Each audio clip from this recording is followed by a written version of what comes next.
आज हम आपको तुलसी और न्याज़-बो में बुनियादी फ़र्क क्या है, मुख्तसर तौर पर बताएंगे और इनकी इफ़ादियत, इस्तेमाल और इसकी देखभाल के मुतल्लिक़ बात करेंगे।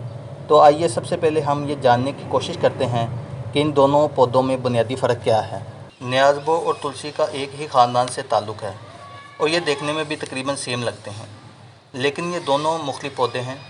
इस वक्त ये जो देख रहे हैं न्याज़-बो का पौधा है। ये सख्त मौसम भी बर्दाश्त कर लेता है और ये पौधा आसानी से ग्रो कर जाता है और ये लो मेंटेनेंस प्लांट है।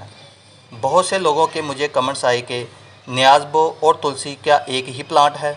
तो मैंने सोचा कि इस टॉपिक पर एक वीडियो बनाकर आपको दुरुस्त मालूमात फ़राहम की जाएँ। पहचान: तुलसी और इसके पत्ते थोड़े गोल शक्ल के होते हैं और न्याज़-बो के पत्ते थोड़े लंबे लंबे होते हैं। न्याज़-बो के पौधे को बहुत ज़्यादा केयर की ज़रूरत नहीं होती है, लेकिन अगर आप इसको ज़्यादा धूप की शिद्दत से बचाते हैं तो ये हमेशा हरा भरा रहेगा। और अगर तुलसी का पौधा आप ज़्यादा धूप की शिद्दत में रखते हैं तो वो जल जाएगा। तुलसी के पौधे को न्याज़-बो के पौधे की निस्बत ज़्यादा केयर की ज़रूरत होती है। न्याज़-बो के जो फूल होते हैं वो गुच्छों की सूरत में होते हैं, वो पर्पल कलर के होते हैं, जबकि तुलसी के फूल पेंसिल नमा लंबी डंडियों की शक्ल में होते हैं और ये ग्रीन कलर के होते हैं। न्याज़-बो तुलसी दोनों का इस्तेमाल और फ़ादियत: न्याज़-बो को इंग्लिश में स्वीट बेसिल कहते हैं। ये खानों को खुशबूदार बनाने के लिए भी इस्तेमाल किया जाता है।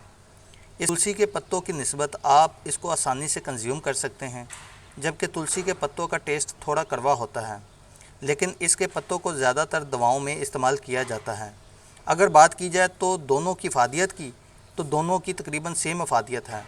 अगर आप ऐसी जगह रहते हैं जहाँ तुलसी का पौधा अवेलेबल नहीं है तो आप इसकी जगह न्याज़-बो के पत्तों का भी दवाओं में इस्तेमाल कर सकते हैं। तुलसी हो या न्याज़-बो, अगर आप इसके पत्तों का रस मसल कर अपने जिस्म पर लगा लेते हैं तो मक्खी मच्छर आपके पास नहीं आएंगे, क्योंकि इनको इनकी खुशबू पसंद नहीं है। तुलसी का पौधा मेडिसिनल प्रॉपर्टीज रखता है। इसका ज़्यादातर यूज़ अद्वियात में होता है, जबकि न्याज़-बो के पौधे के पत्तों का चटनी वगैरह और खानों में इस्तेमाल किया जाता है और सैलड की ड्रेसिंग के तौर पर भी इस्तेमाल किए जाते हैं और इसका टेस्ट भी खाने में बहुत अच्छा होता है। तुलसी और न्याज़-बो के पौधे पत्ते एंटी बैक्टीरियल होते हैं। अगर किसी के मुंह में छाले या ज़ख़म हैं, तुलसी के पत्ते लेकर अच्छी तरह से मुंह में चबा लें तो कुछ ही दिनों में मुंह के छाले ख़त्म हो जाएंगे।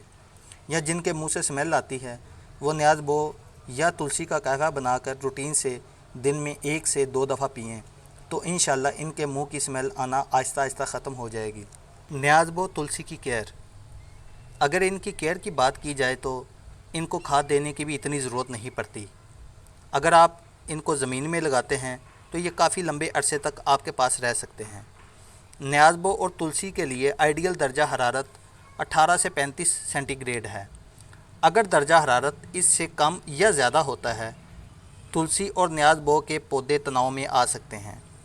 बस बहुत ज़्यादा गर्मी की धूप और बहुत ज़्यादा सर्दी में जब कोहरा पड़ता है, इससे बचाने की कोशिश करें।